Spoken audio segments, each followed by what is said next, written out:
Welcome back to SwissWatchExpo. This is Taking Time with Richard and Jonathan. And today, you guys, if you've been sticking around for the last few episodes, then you know that this is sort of a conversation piece. And this time, we're going to argue.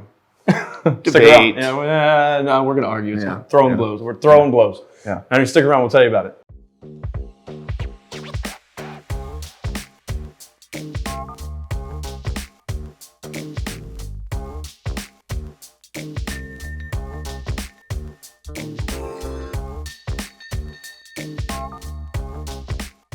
All right, so we're going to be having a little bit of an argument, debate, whatever you want to call it, between these two watches, because this is the 5th video in our series, and we're going to be doing this, I think, as a regular thing. I think it's kind of good to do this kind of change up. Yeah. But yeah, today, a little bit of a different vibe, so to say. Yeah. So today we're going to be doing 2 chronographs that we, in our personal opinion, are our kind of favorites from our wide variety of selection. I've got the Tudor. You've got the Omega. I do. Let's kind of go through, All right. I'm going to go ahead and raise my hand up because I think I'm going to win this thing right here. Jonathan had to get comfortable. He said he had to put on a T-shirt so he can be comfortable. I thought it might be better for him to be comfortable when he gets his butt whooped. So I'm not going to get my butt whooped. All right, I got to be comfortable to fight. All right, it's going to be. I'm really going to go down swinging. Right, you're going to have to swing a lot. Do a lot of swinging here. I've got a big watch. You do have a big watch, so you got the Tudor, you got the Tudor Prince, and I've got the Omega Speedmaster. So we've kind of broken it down to 4 categories. We're going to break it down to movement. Huh? You said Seamaster. Oh, so Seamaster. Oh, yeah. Do I need to go back? Just say Omega Speedmaster. Oh, what did I say? I said, okay, Omega Seamaster. Nope. Speedmaster. So, dadgummit, I'm wearing the Speedmaster in my head. Sorry. Dadgummit, it's obvious. All right, so anyway. Say he's got the Tudor Prince, you've got All right. So he's got the Tudor Prince. I've got the Omega Speedmaster, the original MoonWatch, sort of, so to speak. The heritage of the Omega Speedmaster heritage. So we're going to break this down in 4 different categories. We're going to do movement, aesthetics, functionality, and the heritage of them, and kind of debate back and forth about which ones, which aspects of each watch kind of beat those categories. So I think let's start with the movement. Tell me a little bit about the one for the Tudor. Well, the reason mine beats yours is because it's got the Valjoux 7750, which is essentially the workhorse of the chronograph industry.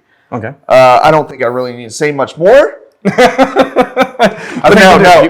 got a Valjoux 7750. It's got the date with the Cyclops, and you just shut your case. Yeah, I just shut that. But yeah, it's got essentially a Valjoux 7750 with the date. Unlike the newer ones that have the little 10 o'clock deal, right. This actually is changed with the crown, so it makes it really, really convenient. It's a workhorse movement. It's been around for forever. I forget when it was actually introduced.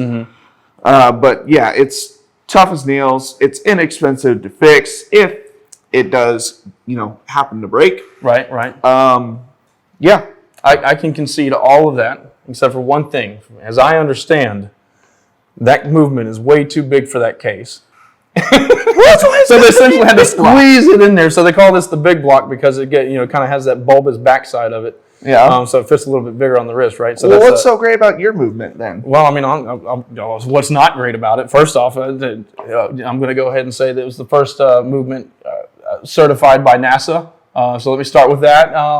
But the other thing about it is your typical. Clutch, your typical shuttle and cam operated system.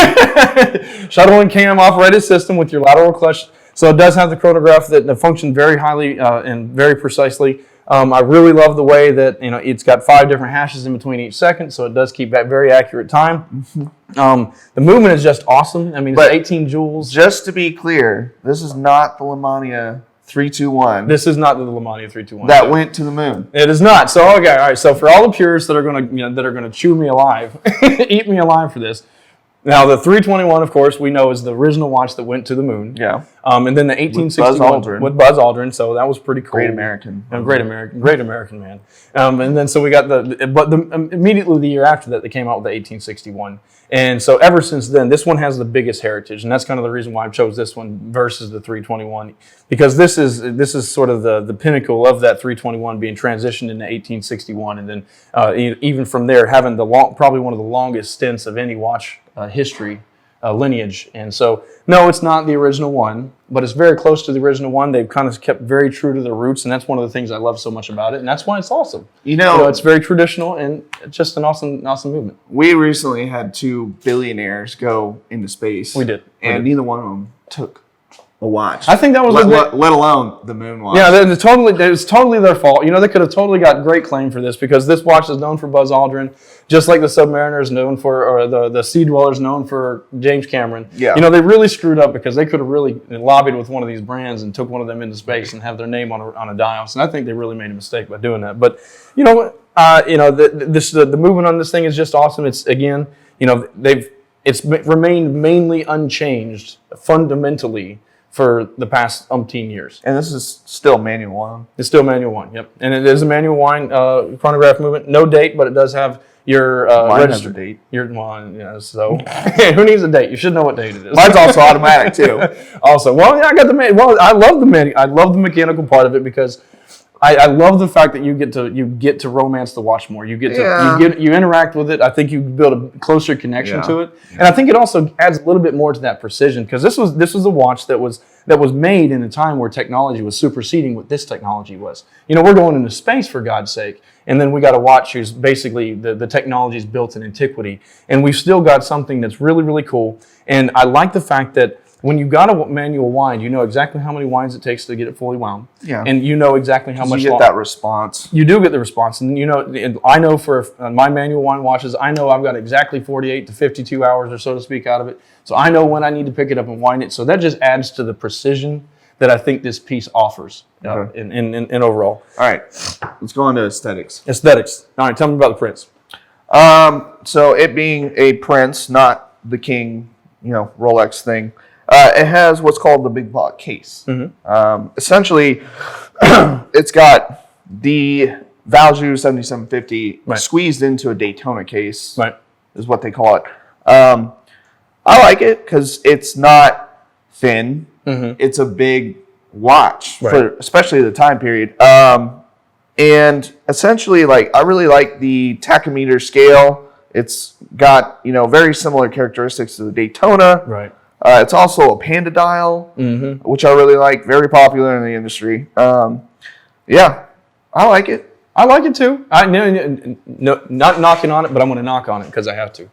But you don't have to. I got to. You can take the loss. No, I can't do that. So, going off of almost the functionality with the cosmetics, when I look at this, the thing that gives me the most trouble is when I look at the Panda dials on the registers, they're radial. So a lot of times I can't tell where the hand's at. Can't read it. Same thing with the tachometer. You're just blind. Read it. No, I'm blind. You're probably right. I'm probably not. You're just blind. I am actually. You see these things? You see how I don't mean that literally. I mean it figuratively, I guess. Right. Metaphorically blind. Yeah. So from the aesthetics on mine, this is a very up-to-date watch, but also a very old watch. I mean, it hasn't changed in construction a whole heck of a lot since the day it was really made, to be honest with you. It's like Mozart. Yeah, exactly. It's kind of like it ages beautifully with age. I mean, it ages beautifully with age. Yeah, it gets more beautiful with age or time. Yeah, it gets more beautiful with time and age. But they've had a few minor adjustments to the bracelet. This one has the screws and things like that, so it's a little bit easier to size than the other ones that had your typical friction fit. I love the fact that it has the crown guards now, and the original 321 didn't actually have the crown guards, and mine has crown guards. Well, mine does too. Now this one does, and so the aesthetics of the thing are just so beautiful to me. But this is the one thing I really want to point out. I really love the way they've done the lugs. It's a really ornate case. It's not very simple, and it's a difficult. I've refinished watches before, and I can tell you that curve on that lug is just so precise and beautiful, and it's very difficult to get that. But the way the light hits it is just beautiful. But more importantly, here's the cool thing. It being the MoonWatch, I think this adds so much more value to it. I don't know if I'm going to be able to capture this on the video or not. If I move this around, the light plays with that convex convex lens, and it plays a little bit with the stainless steel going around the rim of this bezel. And if I really use my imagination, what I see is the Earth in the background and the sun rising over it. And just as it does, really playing. I'm really playing it. So what I see is that glow right over the Earth, and then as it rises, that line just kind of circles around the Earth. You know what I mean? So that's what I see when I just watch the light dance with this thing. It just reminds me so much more of For the longest time, I honestly hated this watch. Yeah. I despised against Hodinkee saying that every collector needs one of these in their collection. I still am really just not very drawn to the case. Yeah. I think it's large. It's just awkward, in my opinion. Well, it's a 42 millimeter. Back in the day, this is a huge honking watch. Well, so is this, but it's like... Yeah. Well, this was, in 1967 when they took this into space. Well, from 1962 when they took it into space the first time, it was intended to be a tool watch and readable. So 42 millimeter in 1962 was crazy. And so, it's but nowadays it's like the perfect size. Like you can't go, a lot of people won't even go below 40 millimeters. So maybe they just had the wherewithal to see the future. Just saying. Maybe. I doubt it though. But anyways, I've got screw down crowns too. You do. On both pushers. Yeah, but how long does it take you to actually activate that chronograph? You got to unscrew it and press it, and then you got to worry about whether or not it's. I've got a sturdy Valjoux 7750 movement. You've got an original in-house Omega Lamania 1861. That's not the Lamania. No, it's not the Lamania. It was the 321. But this is You have a cam operated system. I have a vertical clutch. The true, but literally, mine's so much more. Which one's really better, vertical or lateral? I think it's obvious. Okay, you can. Valjoux. Okay, I might concede that point, but it's still really awesome. I love the way it feels whenever you press it, and it's not the most accurate when it comes to starting it, but it's still phenomenal. And I mean, who needs really like 1/1,000,000th of a second anyway? So anyway, all right. So let's go on to Heritage. Maybe they do, and So what about the Heritage? Little known fact that I'd like to highlight is that Tudor actually came out with chronograph movement before Rolex. Did they? Yeah, manual one. Yeah, and I think the first automatic chronograph before Rolex. Okay, that makes sense. I can see that. I think you can definitely. Let us know in the comments. Yeah. If you guys know a little bit more about that, then let us know because that's one of those things that a lot of people may have more information on. But please let us know. But yeah, this is a 94. So there's been 3 other generations of this watch. Right. Going through different upgrades and fine tuning to get this piece. I think the 60s models, the Monte Carlos, are pretty cool and stuff like that. But I really like the refined, finished product of this. I can see that. Versus yours, it's like remained the same. It has been the same. That's one of the things I would comment about yours is like, they had to catch it. They had to get it to perfection. It wasn't already there. And again, this one has already been perfected. And it's been that way for decades and decades and decades. And so the only claim to fame that your watch really has is that it went to the moon. That's it. Wait a minute. Say that again. It did what? What happened? It went to where? Somewhere. To the moon. So in space. It went up. It went to the moon. It was the first one on it wasn't worn by the billionaires that went into space. It was not. It was not. But when I think of the MoonWatch too, it gives me this nostalgic feeling. And we're in this time where we're back to the space race. And I remember being in the 90s. I was in Florida, and we would go sit out on the beach. We would travel 3 hours to go to the beach so we could watch the shuttle launch. And we're coming back. I've always wanted to see one. It was so exciting back then. And this has such a nostalgic feel to me. When I look at this watch, I remember the excitement that the American people had. We didn't have the access to information and technology that we had today, but everyone in the world, everyone in the United States was so excited about the launches. Yeah. And we all knew about it. We heard about the tragedy of the Apollo mission that blew up. We knew when they stepped on the moon, and we could see that live on TV, and it was just a remarkable time. So again, this is the first watch that went to the moon. Okay. Not only that, the precision of this watch back then was just remarkable. So, Buzz Aldrin was the first to walk on space with it, but Neil Armstrong was actually in the cockpit, and they used it to actually time the landing on the moon. So this watch was pinnacle in so many different ways, and this watch has added to American history. If this watch wasn't around, if this watch didn't do what it was supposed to do, then we may very well have a different history of space than we do now. So you're right. A watch is going to go to the moon. History that much? Yes, it did. I think it did. Yeah, I have nothing to say against that. I mean, yeah, it's a historic event. I cheated when I picked this one out, but I figured the truest would. I picked mine first. You did. Like, I need to pick something that's. I figured the truest would murder me if I didn't pick. I told you, you're going to do a lot of swinging.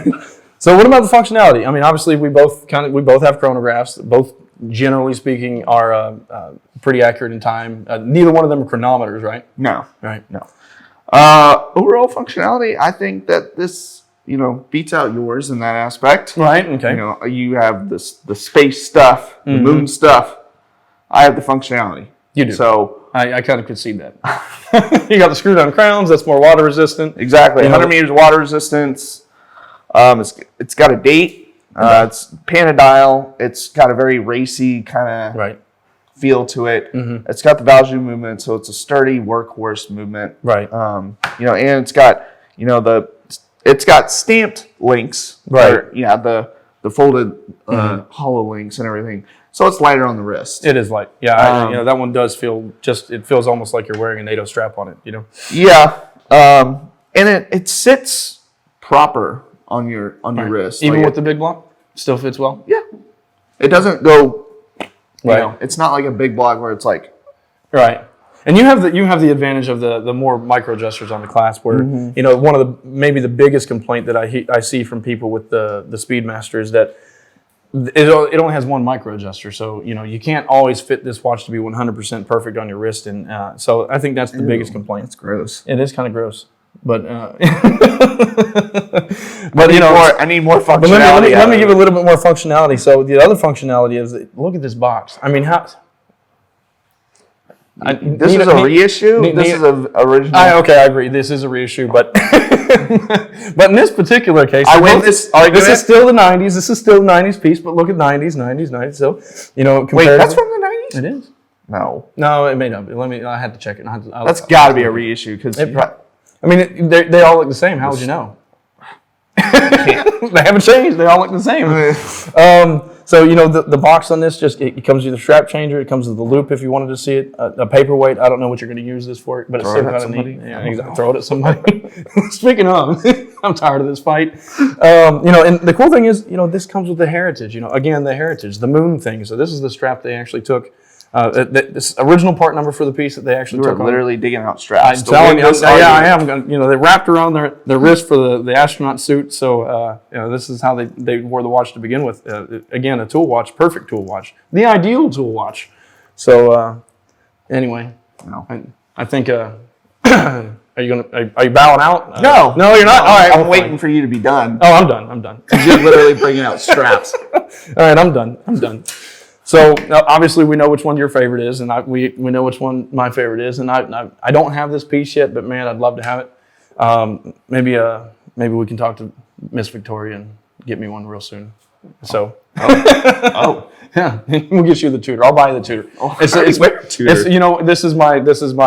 It's my prize for kicking your butt so thoroughly, and this is my apology. I'm gonna purchase this watch for you.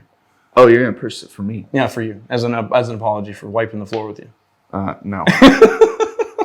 No. So anyway, all right. So I guess that's about it for us here. You guys know the drill. We're trying to get Penny on this show. So again, always put Penny in the comments because we want to see Penny get up here one of these days. She's smirking at us right now. She doesn't like us at the moment. Yeah. But Penny's our unicorn. Tell us which one you love. I think I know which most people are going to love. But I'm just saying, tell us which one you love. Tell us if you think there's a chronograph that's better.